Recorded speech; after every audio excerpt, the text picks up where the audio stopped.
예, 수험생 여러분, 자, 우리 2021년 우리 기본수 첫 강의가 시작됩니다. 자, 여러분 대면 수업으로 우리 오프라인에서 수업을 들으셨던 분들은 얼굴을 빨리 뵙고 눈을 마주치면서 수업을 여러분들 들으셔야 되는데 또 비대면으로 이렇게 시작하게 돼가지고 마음이 무겁습니다. 빨리 여러분들 뵙기를 간절히 바라고요. 또 인강으로 들었던 분들은 계속 우리 인강으로도 수강하시면 되겠습니다. 자, 여러분 오늘 기본서 20페이지 여러분 펴놓으시고요. 기본서 20페이지 펴놓으시고 처음 기본서부터 입문과정을 수강하고 여기 이제 들으셨어야 되는데 처음 또 수강하는 분들, 기본서부터 수강하는 분들을 위해서 우리 시험에서 우리 중요한 세금들 좀 소개하면서 부동산 세법의 개요로 이렇게 말씀을 좀 드리고 그 다음에 진도를 나가도록 하겠습니다. 우리 여러분 세법인데요. 여러분 보시면 이쪽에서 한번 보겠습니다. 우리 세법인데 세법은 세금에 관한 법이라 내용이 원래 방대하고 내용이 어렵습니다. 세법. 근데 우리는 특별히 그 중에서도 부동산 세법을 우리 시험 범위로 합니다. 그래서 부동산을 살 때 내는 세금이 어떤 거고, 부동산을 보유 시에 가지고 있을 때는 세금이 어떤 거고, 팔 때 양도시에 부과되는 세금이 어떤 거냐, 이걸 중심으로 출제가 됩니다. 그래서 우리 부동산 세법입니다. 다시요, 부동산 취득할 때, 또 보유할 때, 또 양도시에 부과되는 세금을 중심으로 우리 시험 문제 출제되고, 여러분 갖고 계신 기본서는 크게 보시면 이렇게 크게 세 개문으로 되어 있습니다. 조세 총론이요, 세법의 기본적이고 공통적인 사항을 다루는 부분인데, 이 조세 총론이 처음에 공부하실 때 초심자는 어렵습니다. 그래서 용어가 낯설고, 그래서 민법이나 공시법이나 공법적인 내용도 섞여 있습니다. 그래서 다른 그런 과목들을 좀 배우고 이 세법을 공부하면 좀 더 편한데, 그런 과목들을 공부하지 않고 처음에 세법을 공부하면 세법적인 용어와 또 민법이나 공법, 공시법적인 용어 이런 것도 모르기 때문에 더욱더 처음에 낯설고 생소해서 어렵게 느껴지는 그런 과목입니다. 여러분, 세법은 처음에 생소하고 낯설어서 처음엔 어렵게 느껴집니다. 근데 이 조세 총론이 그렇습니다. 특히 세목들에 대한 이해가 없는데 처음에 많은 세금들이 나옵니다. 이름이. 그래서 처음에는 좀 어렵습니다. 그렇지만 조세 총론은 그렇게 나중에는 공부가 되면 어렵지 않은 부분인데요. 시험 문제는 한두 문제가 출제가 되고 있습니다. 30회 시험에서는 30회. 자, 이번 2021년도가 32회 시험이잖아요. 그래서 30회 시험에서는 3문제가 나오기도 했습니다. 그렇지만 예외적인 거고 한두 문제 출제 예상하시면 되고요. 그 다음에 지방자치단체에서 부과하는 세금, 지방세, 또 국가에서 부과하는 세금, 국세, 이렇게 크게 3개 부분으로 되어 있습니다. 용어 설명을 좀 드리면요. 과세주체란 말이 있습니다. 과세주체. 과세주체 그러면 세금을 과세하는데 주체가 된 자예요. 그래서 세금 부과에 징수 권한이 있는 자를 우리가 과세주체 이렇게 얘기합니다. 우리 세금 부과의 징수 권한은 누가 있냐? 자, 갖고 있냐 그러면 과세주체는 국가도 있고요. 그 다음에 지방자치단체도 있습니다. 자, 그래서 국가가 과세 주체인 세금을 우리가 국세, 지방자치단체가 과세 주체인 세금을 우리가 지방세 이렇게 얘기합니다. 이 지방자치단체에는 광역지방자치단체인 특별시, 광역시, 도가 있습니다. 그래서 서울특별시, 대전광역시, 부산광역시 같은, 광주광역시 같은 광역시, 또 도가 과세주체가 됩니다. 그래서 특별시장, 광역시장, 도지사가 과세주체가 되고요. 또 세종특별자치시 같은 특별자치시나 제주특별자치도 같은 특별자치도도 과세주체가 됩니다. 광역지방자치단체에서 특별자치도, 특별자치시도 포함하고요. 그래서 우리가 그냥 줄여서 특광도, 이렇게 특별시광역시도. 그 다음에 시장군수 구청장 있죠? 시군구, 시장군수 구청장도 과세주체가 됩니다. 자, 이렇게 해서 지방자치단체가 과세주체인 세금을 지방세라고 하는데, 지방세는 대개 8문제 내외로 출제가 되고 있습니다. 9문제가 나올 때도 있는데 또 7문제가 나올 때도 있지만 대개 8문제 내외로 출제가 되고요. 국세는 대개 7문제 내외로 출제가 되고 있습니다. 그래서 최근에는 지방세 출제 비중이 국세보다는 높고요.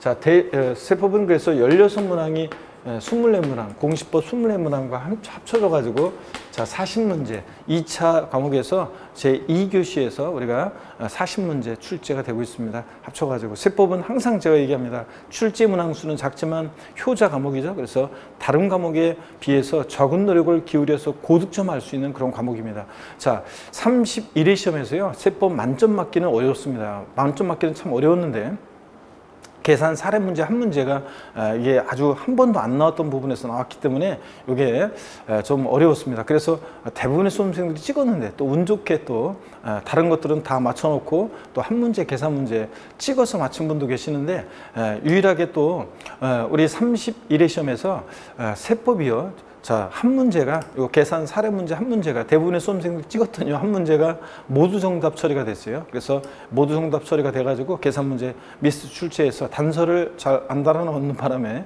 모두 정답이 됐어요. 그래서 모두 정답이 되는 바람에 한 문제, 그거 모두 정답이 되는 바람에 만점자가 또 상당히 많이 나왔습니다. 그래서 세법은 유일하게 다른 과목에 비해서 고득점할 수 있는 그런 과목이고 유일하게 만점 맞을 수 있는 그런 과목이라는 거 말씀드립니다. 또 살아가시면서 여러분 본인에게 또 여러분 주변 사람들에게 두고두고 도움이 되는 그런 과목이고 실무에 나가서도 제일 고객들에게 도움이 되는 그런 과목이라는 거. 그래서 공부하실 때 처음에 좀 어렵고 생소해도 여러분들이 처음부터 모든 내용을 다 이해하고 또 모든 내용을 다 기억하려고 하시면 여러분이 힘들고 또 짜증만 나고 또 힘들어집니다. 이게 진도가 안 나가고요. 그래서 처음에 이해 안 되는 부분이 있고 또 잘 안 들리는 부분이 있어요. 어떤 부분은 이게 쭉 잘 들리는데 어떤 부분은 또 이게 잘 안 들어요. 그래서 제가 말을 빨리 해가지고 안 들리는 것처럼 느껴지는 착시현상이 생기는데 말을 빨리 하든 천천히 하든 안 들리는 것은 처음에 안 들릴 수가 있어요. 그렇지만 처음에 그런 것들 스트레스 받지 말고 그냥 넘어가시면 한순환 지나고 그래서 처음부터 끝까지 한 바퀴를 돌려서 보다 보면 앞부분에서 이해 안 됐던 내용들이 또 눈에 들어오기도 하고 다음 순환 거치면서 이해 안 됐던 것들이 다 이제 이해가 됩니다. 그러니까 처음에 여러분 너무 완벽하게 다 이렇게 챙겨가려고 하지 마시고 그냥 버릴 것은 버리면서 갔다가 나중에 뒤에 한 순환 지나면서 던졌던 것들 다시 이렇게 챙겨서 가시면 되는 그런 학습 방법으로 공부하시면 되겠습니다. 또 중요한 시험에서 중요한 내용은 제가 계속 반복해서 알려드리고요. 또 수업 이렇게 계속 반복해서 제가 알려드리기 때문에 여러분들 계속 강조하기 때문에 여러분들 계속 강조하고 찍어드리고 그래서 처음에는 이론들을 계속 배워나가기 때문에 처음에는 힘들고 그렇습니다. 그렇지만 나중에 어느 순간이 되면 제가 압축해드리고 또 헷갈리는 것들을 비교 정리해드리고 자 이렇게 해서 나중에 늦여름이 지나면 여러분들이 세법은 여러분들이 다 이렇게 무난하게 수업을 잘 듣고 이렇게 따라오시면 여러분들 차곡차곡 쌓여가지고 나중에 다 정리가 돼서 시험장에서 여러분들이 잘 해낼 수 있도록 제가 다 도와드립니다. 그래서 세법은 항상 제가 여러분들 끝까지 함께 하신 분들은 실전에서 반드시 좋은 점수를 맞을 수 있도록 자 구원해 드립니다. 자 여러분 보시면요. 그래서 항상 뭐 제가 얘기하지만 또 구원을 받으려면 구원을 해드린다고 했는데 구원을 받으려면 믿음이 있어야 되겠죠. 처음에 조금만 그 내용이 안 들리고 이해가 안 되면 저에 대해서 원망의 눈초리를 보내면서 제가 설명을 잘 안 해가지고 못 해가지고 잘 이해가 안 되는 것처럼 이렇게 생각하시는 분들이 있고 그런데 그러지 말고 여러분들이요 믿음을 가지고 끝까지 함께 하시면 되겠습니다. 자 여러분 우리 시험에서요 중요한 세금들 부동산 세법에서 중요한 세금들 또 소개를 좀 해드리고 출제비를 좀 말씀드리려고 하는데 여기 보시면 제가 지난 기초과정에서는 여러분요 우리 시험에서 중요한 부동산 세금들을 소개하는데 두 사람이 만나서 부동산을 매매할 때 제가 매도인과 매수인 제 동창 여자 동창 스토리를 통해서 소개해 드리는데 오늘은 어떤 한 수강생분의 스토리를 통해서 좀 말씀을 드리려고 합니다. 어떤 수많은 수험생분들이 온라인과 오프라인에서 제 강의를 듣고 이제 배출이 됩니다. 그런데 수많은 분들이 있었는데 그 중에서 기억에 남는 수험생분들이 있죠. 자, 그런데 한 수험생분은 2000년대 중반에 있죠. 어떤 수강생분이 있었습니다. 이 수강생은 공업고등학교를 졸업하고 현장에서 이제 근무를 하고 있었는데 소년 가장 같은 그런 사람이었습니다. 그래서 이 부모님이 아버지가 오랜 투병 생활 하시다가 돌아가시고 또 어머니도 몸이 안 좋고 그랬습니다. 그래서 장남이었는데 동생들 챙기면서 소년 가장처럼 이렇게 그 한 집안의 가게를 꾸려나가고 있었습니다. 근데 어느 날 퇴근길에 소주 한잔하고 집에 돌아오는데 있죠. 겨울 늦은 밤에 돌아오는데 바람이 휙 불면서 전단지죠. 요즘은 그런 광고를 잘 안 하는데 옛날에 전단지 찌라시 광고, 학원 광고를 하는 게 있었는데요. 자, 제가 강의했던 어떤 학원에서 이제 전단지 광고를 했었는데 바람이 휙 날리면서 전단지 한 장이 발에서 굴러가요. 그래서 대부분 그냥 지나가는데 그날따라 우연히 그 전단지 돌아다니는 것을 딱 주워 들었대요. 근데 거기 뭐라고 써 있냐면 전단지에 평생 직장, 당신도 공인중개사가 될 수 있습니다. 요 문구의 어떤 학원 광고, 요 문구 전단지를 딱 보는 순간 있죠. 전율이 흐르면서 있죠. 아, 바로 이거다. 내 인생이 앞으로 내가 갈 길이다. 이런 생각이 딱 들더라고요. 그래서 고민 좀 하다가 이제 제가 강의하는 학원에 나왔어요. 이 수험생분이 처음에는 굉장히 처음에 공부할 때 제가 보기에는 힘들어 보였어요. 왜냐하면 공업고등학교 출신이니까 저 이과잖아요. 말하자면 문과적인 이런 것에 대한 기초적인 지식이 없어가지고 굉장히 공부할 때 힘들어했습니다. 자, 근데 이 수험생이 어느 날 늦여름쯤 돼서 있죠. 합격에 대한 어떤 확신이 뭔가 들었는지 다니던 직장을 때려치고 마지막에 이제 공부에 피치를 올렸어요. 그래가지고 저희들 많은 분들이 한 최소한 2, 3년 걸릴 거라고 했는데 바로 그 해에 그냥 동차로 합격하는 결실이 있었습니다. 그래서 합격을 했어요. 합격을 했는데 이 합격생분이 합격을 했는데 처음에 이제 개업을 하려고 하는데 돈이 없잖아요. 그래서 같이 공부했던 형이 사무실 개업하는데 거기다가 책상 하나 놓고 나도 좀 내 나름대로 프리로 이렇게 뛸 수 있게 해줘라 이렇게 해가지고 책상 하나 놓고 도부살이로 시작했습니다. 그런데 돈을 이제 수완 좋게 있죠. 벌기 시작했어요. 그래서 돈을 수완 좋게 해가지고 막 벌기 시작해가지고 그러니까 뭐 그 당시에는 대출을 이제 공인중개사한테 잘해주니까 막 돈을 막 이제 그러니까 계약금만 있어도 막 좋은 물건 나오면 잡았다가 팔고 막 이렇게 해서 돈을 벌기 시작했습니다. 자, 월세를 살다가 돈을 벌기 시작했죠. 전세로. 또 그 다음에 돈을 좀 더 벌기 시작해가지고 드디어 집 하나를 장만하게 됩니다. 여러분 보세요. 매수인 의리요. 자, 갑이라는 사람과 부동산을 매매할 때 보시면 두 사람 만나서 계약금을 치르고 중도금을 치르고 또 잔금을 치르고 또 소유권 이전 등기하는 이런 과정을 거칩니다. 그랬을 때 매수인 의리요. 드디어 이제 집 하나를 장만하게 되는데 계약금, 중도금, 잔금은 치렀어요. 근데 소유권 이전 등기는 아직 안 됐습니다. 자, 그러더라도요. 자, 이 매수인은 잔금을 치렀을 때 등기 전에 필요한 서류를 넘겨받고 열쇠 딱 받잖아요. 잔금 치름과 동시에. 그래서 잔금 치렀을 때 을은 이 부동산을 자, 갑으로부터 사실상 취득했다 이렇게 봐요. 사실상 취득했다고 봐가지고 이 취득자에게 부과하는 그런 세금이 있습니다. 자, 이 부동산이 만약에 5억짜리 부동산이다 그러면 네가 5억짜리 부동산을 취득할 만큼 조세를 부담할 수 있는 능력이 있겠구나. 그래서 그 취득자의 조세 부담 능력을 보고 부과하는 그런 세금이 있습니다. 어떤 세금 내겠습니까? 자, 취득세예요. 여러분. 자, 매수인은 잔금 치렀을 때 이제 잔금 치름과 동시에 사실상 이 부동산을 취득했다고 봐가지고 이 취득자의 조세 부담 능력을 보고 부과하는 그런 세금. 이게 뭐냐? 취득세입니다. 여러분이 알고 있는 얘기를 제가 어렵게 빙빙 돌려서 얘기하고 있습니다. 이런 표현들을 여러분들이 이제 배우셔야 되는데 하여튼 취득세를 냅니다. 자, 그 다음에 또 이제 돈을 좀 벌기 시작하면서 집도 장만했죠. 또 이제 진짜로 이제 독립해서 자기 사무실을 내고 또 이제 중개업을 본격적으로 이제 하기 위해서 돈이 좀 필요합니다. 그래서 그러다 보니까 이 집을 담보로 해서 은행으로부터 돈을 빌려요. 그래서 돈을 빌리는데 우리가 저당권 설정 같은 거, 전세권 설정, 임차권 설정, 또 이런 거 말소를 합니다. 자, 그러면 저당권 설정 등기, 또 저당권 말소 등기, 임차권 설정 등기, 임차권 말소 등기 같은 이런 것들을 할 때 내는 세금이 있습니다. 어떤 세금을 내냐면 등록면허세를 냅니다. 여러분, 등록면허세라는 세금은 초심자들은 나중에 자세히 배울 건데요. 2010년도까지 등록세라는 세금이 있었고 면허세라는 세금이 있었는데 이 등록세와 면허세가 2011년부터 통합이 됐습니다. 그래서 등록면허세라는 세금이 신설이 되는데 2011년부터 그 세금입니다. 그래서 저당권 설정 등기하면서 등록면허세를 냅니다.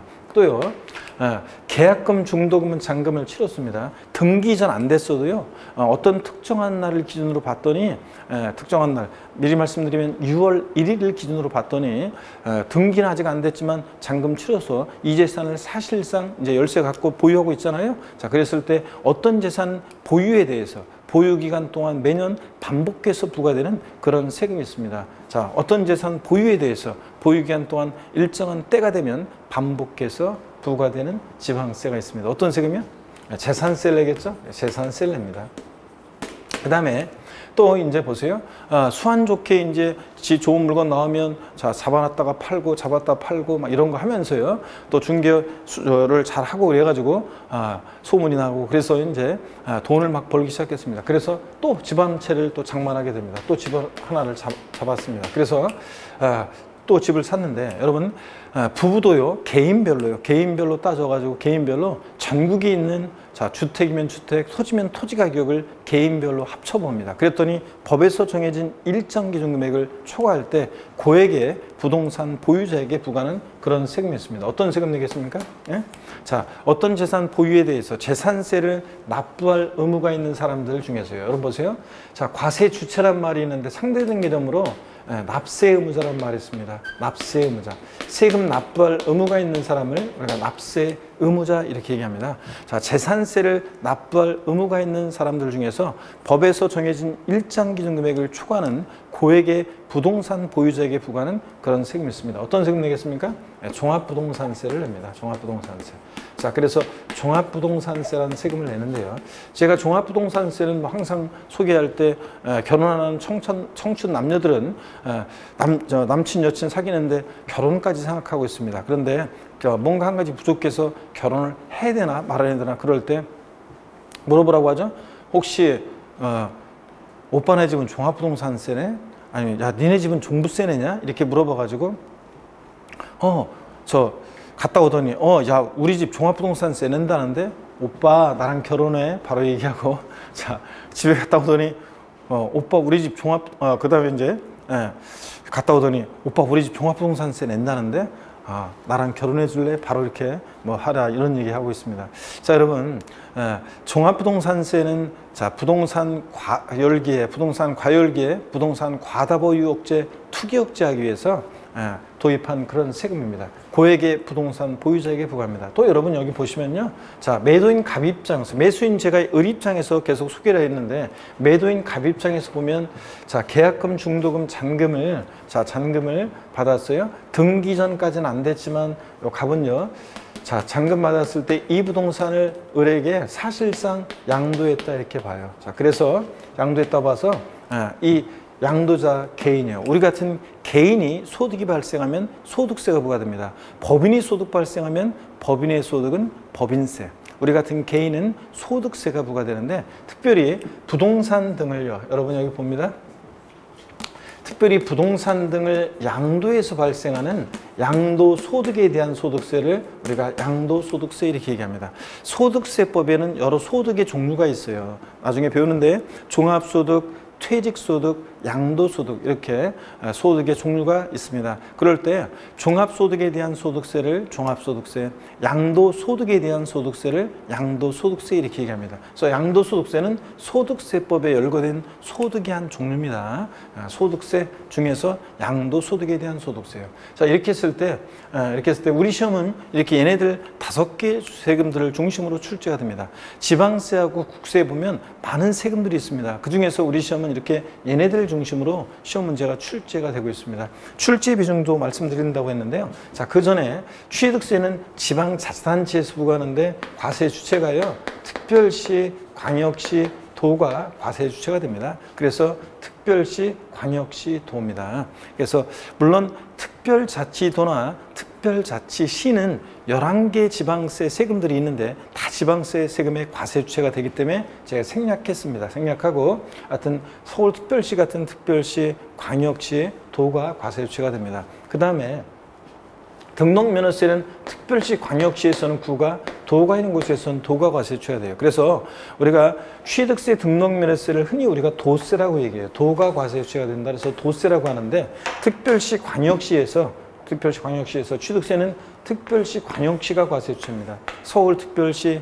대전광역시 그러면 서울특별시장이나 대전광역시장 같은 특별시장, 광역시장이 과세주체가 되는데 등록면허세는 그 자치구가 과세주체가 됩니다. 서울특별시 강남구 그러면 서울특별시가 아니라 강남구가 과세주체가 됩니다.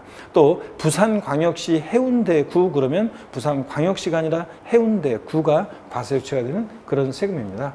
자, 그 다음에 또 재산세는 과세주체가 시군구가 과세주체가 됩니다. 그래서 시장군수, 구청장이 과세주체가 되는데 우리가 흔히 재산세를 우리가 시군세 이렇게 얘기합니다. 시군세. 네. 자, 취득세 등록면허세는 우리가 흔히 도세, 그 다음에 또 재산세는 시군세 흔히 이렇게 얘기합니다. 지방세는 지방자치단체에서 부과하는 세금을 지방세라고 할 때 우리가 지방세는 많은 세금들이 있는데 그중에서 우리 시험은 이렇게 취득세, 등록면허세, 재산세를 중심으로 시험이 출제가 됩니다. 이따 보겠지만 많은 지방세 세금들이 있지만 그중에서 얘네들 중심으로 출제가 되고요. 그 다음에 종합부동산세, 양도세는 국가에서 부과하는 세금이기 때문에 국세고요. 관할 세무서장이 과세에 주체가 되는데 얘네들 종부세, 양도세는 국세고 국세에 많은 세금들이 있지만 그중에서 우리 시험은 이렇게 종합부동산세, 양도, 소득세를 중심으로 시험 문제가 출제됩니다. 출제 비중을 말씀드린다고 그랬죠? 취득세는 시험 문제가 선언 문제가 출제가 돼요.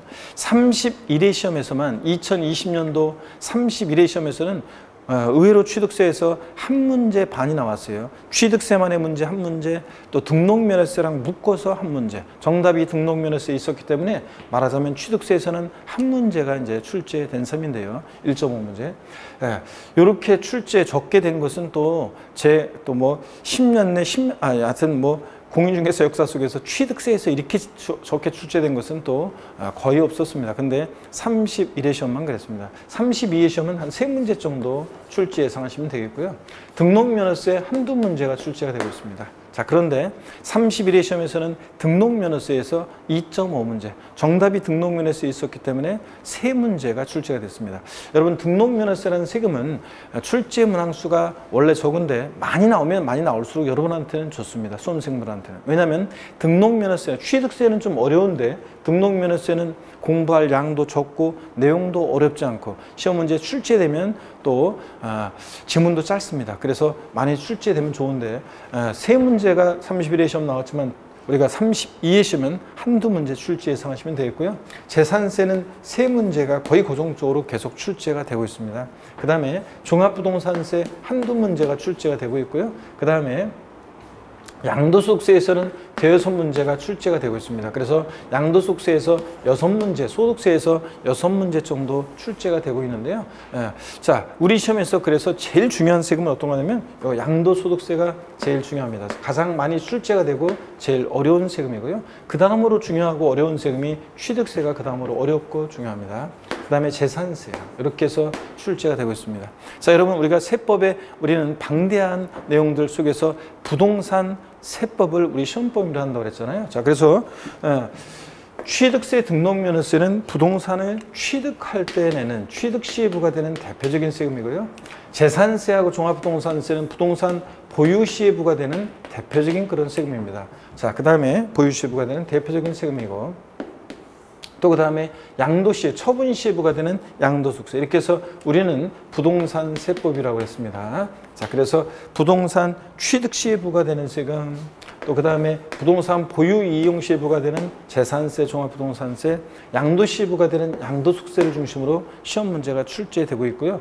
또 얘네들 취득세와 등록면허세는 항상 짝이에요. 항상 얘네들은 공부할 때 헷갈리기 때문에 비교 정리할 수 있어야 됩니다. 재산세, 종합부동산세는 항상 짝이에요. 항상 비교 정리할 수 있으셔야 되고요. 자, 이렇게 해서 우리가 얘네들 부동산 세법의 중요한 세금들 또 출제 비중 말씀드렸습니다. 우리 시험은 얘네들 중심으로 출제가 되고 나머지 세금들은 몇몇 특징 정도 조금씩 알면서 공부하면 되는 정도입니다. 자, 그러면 소개를 해드렸고요. 교재 20페이지 우리가 조세 총론에서 서설이 나오고 있습니다. 그래서 그 앞으로 가보면 뭐 파트 1 그래서 조세 총론 나와 있고요. 쭉 나와 있습니다. 그 다음에 1장, 2장 나눠져 있고 20페이지 우리가 챕터 1 서설 우리가 나와 있습니다. 어떤 얘기냐면 우리 조세 총론은 여러분 보세요. 조세 총론은 세법의 기본적이고 공통적인 사항을 다루는 부분이라고 그랬죠. 그래서 처음에는 조세 총론은 재미가 없고 조금 생소해서 어렵게 느껴지는 부분입니다. 그런데 공부가 되면 어렵지 않은 부분이고요. 시험 문제는 한두 문제가 출제가 된다고 그랬습니다. 자, 어떤 부분들을 중심으로 조세 총론을 공부하냐면 조세 총론이요. 먼저 조세의를 공부합니다. 조세의. 조세란 게 어떤 거냐. 조세의 및 특징을 공부하는데 이 조세의 및 특징에서는 시험에 의미가 있는 거. 제가 기초입문 과정에서는 앞부분을 이렇게 쭉 같이 읽으면서 소개를 했는데 조세란 게 어떤 거냐. 오늘은 시험에 의미가 있는 거 하나만 좀 설명을 드리고 바로 넘어가겠습니다. 조세의 분류요. 또 우리가 공부하는 것은 조세의 분류. 세금을 이렇게 저렇게 분류를 합니다. 그래서 우리가 조세의 분류를 통해서 용어를 익히고 또 그 다음에 우리 시험에서 중요한 세금들, 저 취득세부터 양도소득세까지 5개 주요 세목의 성격, 특징을 우리가 조세 분류를 통해서 이제 공부하게 될 겁니다. 이것은 시험에서 조세 분류는 출제가 되는 부분입니다. 조세 분류는 출제가 되고요. 틈틈이. 그 다음에 징수 방법. 이 세금은 어떻게 징수가 되느냐? 어떤 세금은 있잖아요, 여러분들. 가만히 있으면 어떤 세금은 세금을 내라고 세무 공무원이 세금을 계산해서 납세 의무자에게 납세 고지서를 발부해서 징수합니다. 어떤 세금은 가만히 있으면 납세 고지서라는 게 날라와요. 근데 어떤 세금은 자, 우리 같은 납세 의무자가 가만히 있으면 안 되고 세금을 계산해서 과세 주체에게 계산된 세금을 신고하고 납부해야 되는 그런 세금도 있습니다. 그래서 이 세금은 어떻게 징수되느냐. 이 징수 방법은 시험에 직접적으로 간접적으로 중요한데요. 31회 시험에서는 용어가 나왔어요. 조세 용어에 관해서 조세 용어로 해가지고 한 문제가 나왔는데 조세 용어 기초적인 우리가 기초 입문 과정을 배우면 풀 수 있는 그런 내용들이 나왔습니다. 그런데 자, 요 용어를 나왔기 때문에 굉장히 이제 그 기초적인 게 나왔어요. 자, 생각보다 이제 쉽게 나왔는데 32회 시험에서는 여러분 징수 방법 제대로 알고 있어야 되면서 또 우리가 세금을 납세 고지서가 날라왔는데 언제까지 세금을 내라고 했는데 세금을 안 내요. 또는 우리 같은 납세 의무자가 세금을 계산해서 계산된 세금을 과세 주체에게 신고하고 납부해야 되는데 안 해요. 자, 그러면 그대로 끝나는 게 아니라 어떤 제재를 받습니다. 그럴 때 요 가산세에 관한 거, 요 가산세에 관한 요 내용이요. 가산세 또 뭐 납부지연 가산세라고 그래서 이제 이렇게 가산세 어떤 제재를 받게 되는데 요 제재에 관한 요거. 이게 이제 시험에서 요번에 국세는 30회 시험에서 개정이 31회 2020년도 개정이 됐는데 지방세도 이제 2021년도부터 요 가산세 부분에서 개정이 있었습니다. 그래서 요 부분이 이제 32회 시험에서는 또 물어볼 가능성이 굉장히 높습니다. 그래서 반드시 여러분들이 잘 요것을 징수 방법과 함께 그 가산세에 관한 내용을 숙지를 정확히 하셔야 됩니다. 그래서 요거 이제 공부를 하고요. 그 다음에 또 보시면 우리 세금 납부할 의무요. 납세 의무라고 하는데 우리 납세 의무는 세금 납부할 의무. 납세 의무는 일정한 경우에 이게 이제 성립을 하고요. 성립된 납세 의무는 이게 이제 확정이 되고요. 또 확정된 납세 의무는 소멸하는 과정을 거쳐요. 세금 납부할 의무는. 그럴 때 이 성립, 확정, 소멸에 관한 요 부분이 시험에서 출제 가능성이 상당히 높습니다. 이거 최근에 보면 요 소멸에서 28회 시험, 그 다음에 성립에서 29회 시험 나왔습니다. 30회, 31회 안 나왔기 때문에 요 납세의무 성립, 확정, 소멸 부분이 또 제일 또 중요한 그런 부분입니다. 자주 가장 많이 출제됐던 총론에서 많이 출제됐던 부분이고 그래서 이번 잘 보셔야 되는 그런 부분입니다.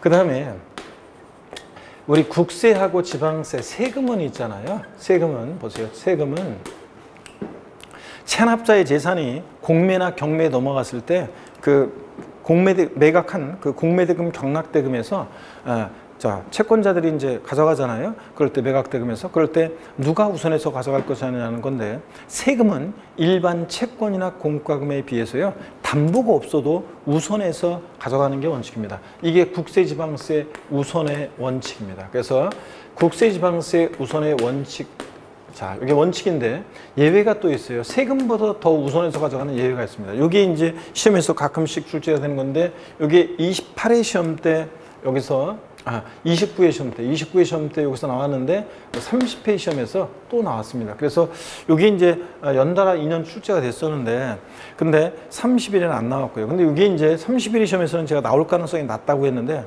안 나왔는데, 32회 시험은 독립학 문제로 또 출제가 될 가능성보다는 이게 이제 개정 내용도 좀 있고, 그래서 이 부분에서 종합 문제 속에서 또 나올 수 있는 그런 부분입니다. 자, 그 다음에 조세 불복 절차요. 우리가 국가나 지자체로부터 조세에 관해서 부당한 처분을 받습니다. 자, 그럼 가만히 있으면 안 되겠죠, 여러분들? 당장 뛰어가서 세무공무원 멱살을 잡고 흔들면 나만 쇠고랑이니까 정당한 절차를 밟아서 우리가 권리 구제를 받아야 되는데, 이 조세 불복 절차, 요게 뭐 30회 시험에서는 여기서 이제 가끔 나오는 부분인데, 30회 시험에서는 여기서 나왔지만 31회 시험에 31회는 안 나왔고 32회 시험에서는 조세 불복 절차, 이것도 독립학 문제로 출제 가능성이 높진 않지만 그래도 요거 조세 불복 절차에도 개정 내용도 있고, 그래서 나중에 우리가 공부를 하긴 하겠습니다.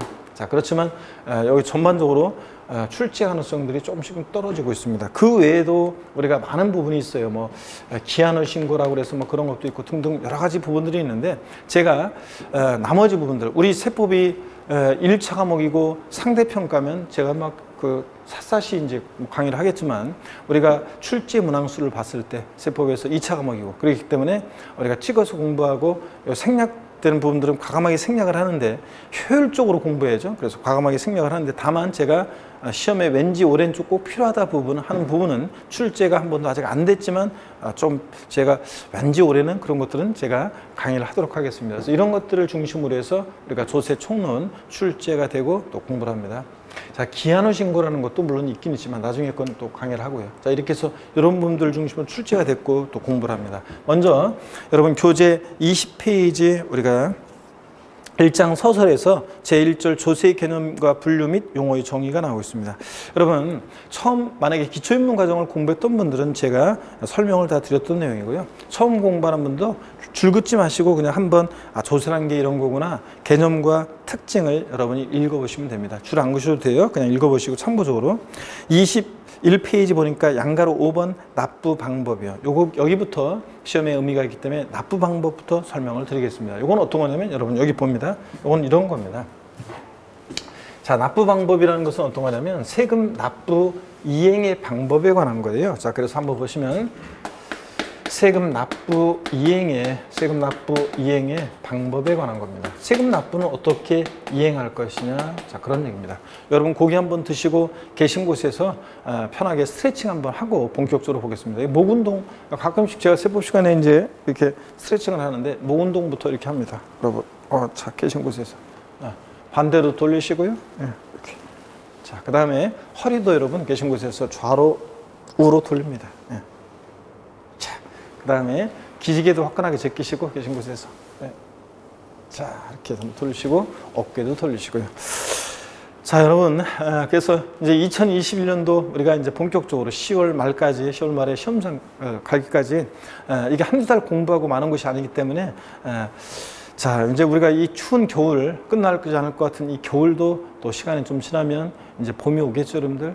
또 봄꽃이 흐드러지게 폈다가 또 꽃이 피고 지고요. 또 무더운 시련의 여름이 오고 다시 여러분 가을을 맞기까지 우리가 이제 공부를 하셔야 되는데, 공부하다 보면 때로는 뭐 사람이 기계가 아닌다 보면은 일정할 수가 없잖아요. 그래서 몸이 안 좋을 수도 있고 집안에 무슨 일이 생길 수도 있고 또 심리적으로도 공부가 한다고 했는데 점수가 안 나올 수도 있고 막 그렇습니다. 그러면 실망하게 되고 낙심하게 되는데, 여러분 긴 수험 생활 동안 여러분들 지치지 말고, 또 지치더라도 금방 쓰러졌다가도 금방 다시 일어나시는 용기를 가지고 다시 일어나시고, 그래서 수많은 학교의 선배들도 자 공부하시면서 긴 수험생활 동안 갈등하면서 또 좌절하면서 합격의 그 길로 갔습니다. 포기하지 않고 끝까지 공부하시면 이 시험은 반드시 합격의 아름다운 결실을 내주는 시험입니다. 그래서 여러분 포기하지 않고 꾸준히 끝까지 하는 것이 중요하다는 걸 강조드리면서요, 우리 세금 납부 이행 방법 한번 봅니다. 세금 납부는 여러분 보시면요,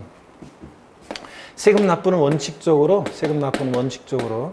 금전 납부가 원칙입니다. 화폐경제 시대니까 당연히 금전으로 납부하는 것이 원칙입니다. 그런 거죠. 뭐 제가 항상 우스갯소리 삼아서 얘기하는데 뭐 돼지 키우는 사람이 양돈업자가 있는데 취득세 500만 원 낼 거 있는데 돼지 5마리 끌고 와가지고 얘네들이 지금 크기를 봐서 시세가 요새 얘네들 이 정도 크기면 120만 원씩은 되니까 5마리니까 50만 원을 거슬러 주세요. 뭐 이러면 안 되겠죠. 납부이행 방법, 금전 납부 원칙이고 일시불 납부예요. 한 번에 내는 게 원칙이에요. 근데 예외적으로 금전 납부 원칙의 예로서 물건으로도 납부할 수 있고요. 또 그 다음에 일시불 납부 원칙의 예로서 분할 납부도 허용이 되고 있습니다. 분할 납부도.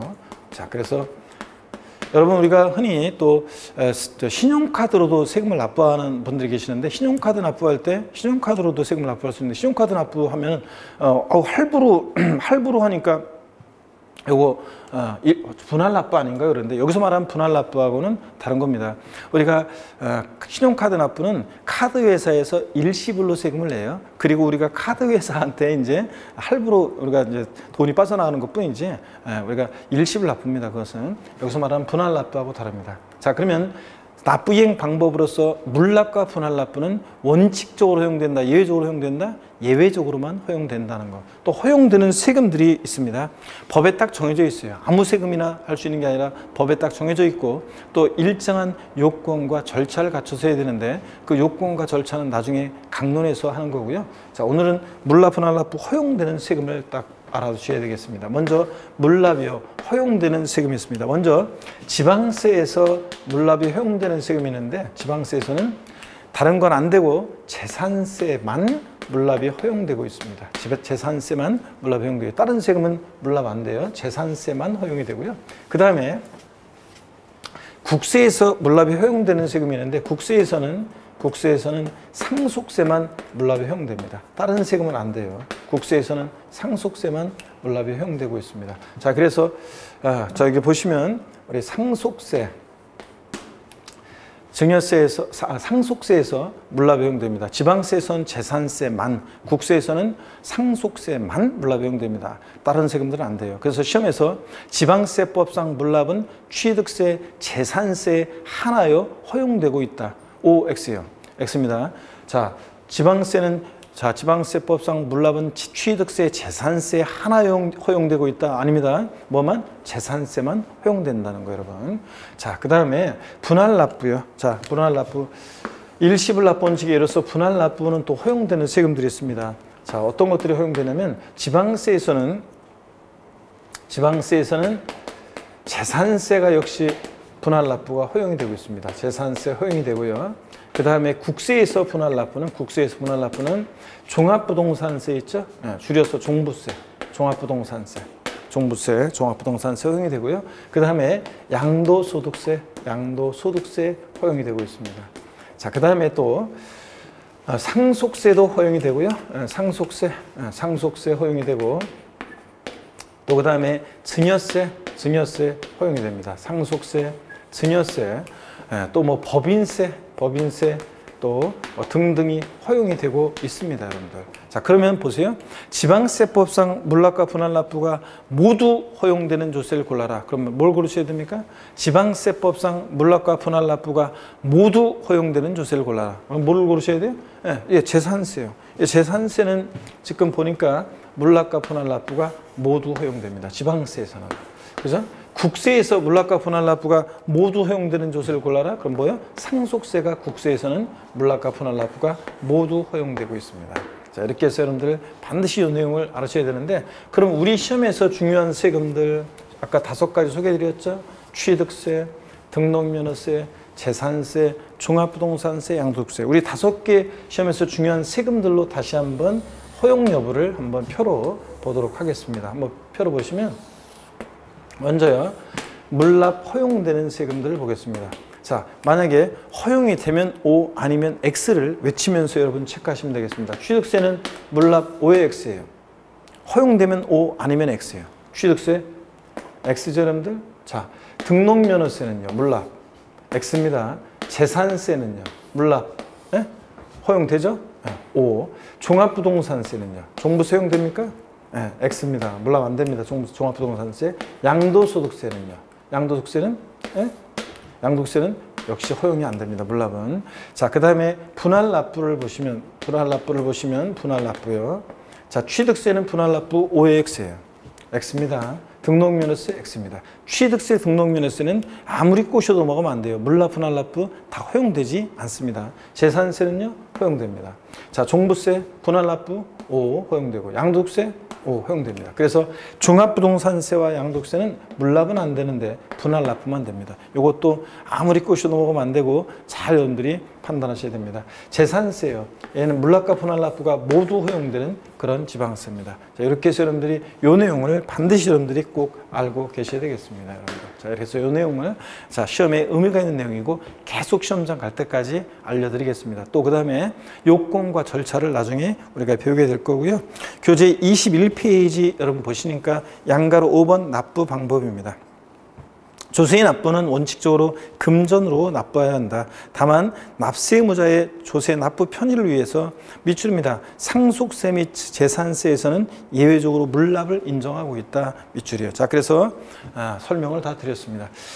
국세에서 상속세하고 증여세는요, 상속세, 증여세, 법인세 등은 상속세, 증여세, 법인세 등은 우리 시험 범위에서 제외된 세금들입니다. 자, 상속세, 증여세, 법인세는 부동산과 관계가 있는 세목이지만 그렇지만 부동산을 상속받았을 때, 부동산을 증여받았을 때, 법인이 부동산을 양도할 때, 자, 부동산과 관계가 있는 세금이지만 우리 시험 범위에서 얘네들은 제외가 됐습니다. 옛날에는 상속세, 증여세에서도 한 문제씩 나왔지만 지금은 우리 시험 범위에서 제외됐고요. 그래서 얘네들은 뭐 상속세 같은 애들은 신경 쓰지 않으셔도 됩니다. 그래서 5개 세금을 중심으로 일단 딱 알아두시면 되겠고요. 자, 교재를 보면 여러분 그 실력 체크 그래서 25회 시험 수정 보겠습니다. 조세 납부 방법으로 물납과 분할납부가 둘 다 가능한 것은 딱 문제 보는 순간 우리는 뭐만 고르시면 돼요? 재산세. 그리고 국세에서는 어떤 거? 상속세입니다. 자, 그러면 딱 보니까 기억번에 보기에서 부동산 임대 발생한 사업소에 대한 종합소득세. 아니잖아요. 국세에서는 상속세만. 종합부동산세 물납 안 되죠? 자, 분할납부만 되고, 취득세, 물납, 분할납부 다 안 되고, 재산세, 도시지역분 그랬는데, 자, 기초인문과정을 공부한 분은 도시지역분이 뭔지를 설명을 드렸었는데, 자, 처음 초심자들은 모르셔도 괜찮습니다. 나중에 배워요. 재산세예요, 재산세. 하여튼 재산세 당연히 물납, 분할납부 모두 허용됩니다.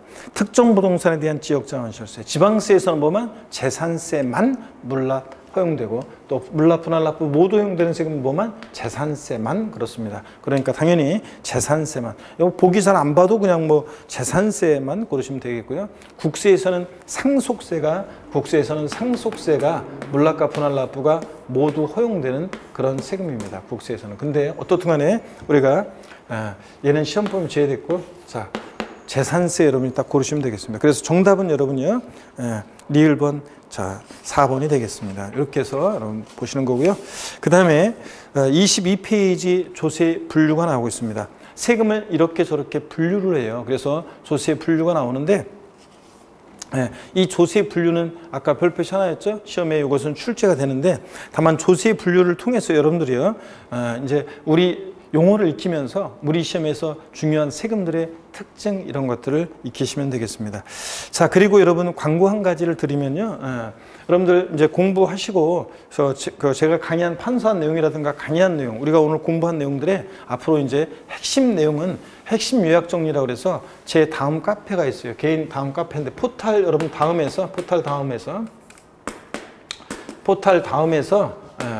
제 카페가 있는데 포탈 다음에서 있죠?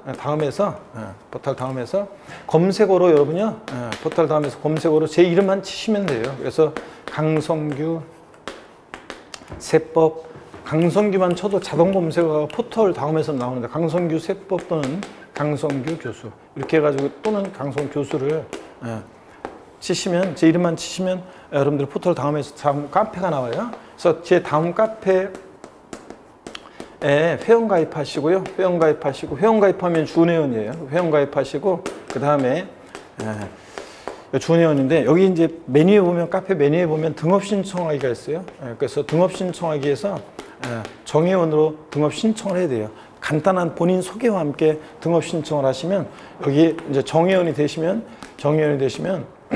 제가 이제 그 핸드폰에 알림이 와요. 그래서 여러분들 등업 신청 누구입니다. 어디서 수업 듣고 있는 누구입니다. 이렇게 하면서 본인 소개 간단하게 하셔서 등업 신청을 하시고 정회원이 되시면 제 카페 학습자료실에 보시면 핵심 요약이 올라가 있어요. 그래서 핵심 요약 올라가 있습니다. 그래서 조세 총론 전체에 대한 지금 이제 핵심 요약 일단 올라가 있거든요. 계속 올라갑니다. 그래서 내용 공부한 내용에 대한 압축 정리된 거 이번 순환에서 꼭 배워야 되는 핵심 요약 정리가 올라가 있습니다. 핵심 요약 정리. 그 다음에 핵심 요약 정리하고 문제도 들어가 있어요. 문제. 그래서 문제가 있으니까 이것을 여러분들이 다운받으셔가지고 여러분들이 복습도 하시고 이렇게 하시면 되겠습니다. 이걸 다운받으시길 당부드립니다. 자, 이렇게 해서 여러분들이 공부를 계속 복습은 이렇게 이런 걸 다운받으셔서 핵심 요약 정리 읽어보시면 되겠고요. 자, 그 다음에 그렇게 하시길 당부드리고 그래서 오늘 처음 이제 여러분들 새 첫 강의가 시작됐습니다. 기본서 강의. 기본서 자 두꺼운 이 많은 내용들을 다 알아야 되느냐 그런 것지는 않습니다. 참고적으로 보는 내용들이 또 상당히 많고요. 우리가 핵심적으로 꼭 공부해야 되는 내용들은 제가 다 강의를 통해서 추려드리고 또 보충해 드립니다. 또 우리 세법은 또 개정이 굉장히 많이 되고 그랬었는데 2021년도 개정세법이 많은데 미처 개정이 안 된 내용들도 있습니다. 자, 그런 것들은 제가 또 강의 수업 시간에 다 또 알려드리도록 하겠습니다. 여러분 그래서 자, 우리가 이제 1년 동안 이렇게 이제 공부를 해 나가도록 하겠습니다. 핵심 요약 정리 다운받으셔서 꼭 그 문제 핵심 요약적으로 복습하시고 또 문제 공부하시고요. 이렇게 당부드립니다. 자, 그리고 주 5일째 수업을 하기 때문에 격주로 하기 때문에 여러분들이 꼭 자, 수업 없는 주에 꼭 그 핵심 요약 정리라든가 또 강의를 한번 다시 빠르게 들으면서 복습을 꼭 하는 시간을 꼭 가지시길 당부드립니다. 그래서 강의 들었어요? 자, 그러면 다음 주에 잊어버릴 만할 때 꼭 그 강의 없는 주에 꼭 세법을 다시 한번 이렇게 들으셔서 빠르게 한번 들으셔서 다시 복습하고 이렇게 또 아니면 핵심 요약 정리를 읽으면서 공부했던 내용들을 정리하는 시간을 꼭 한 번씩 가지시길 당부드립니다. 그래야지 주 5일째 수업에서는 따라올 수 있습니다. 자, 그 다음에 그러면 우리 계속 여러분 잠시 쉬었다가 조세 분류부터 보도록 하겠습니다. 잠깐 쉬겠습니다.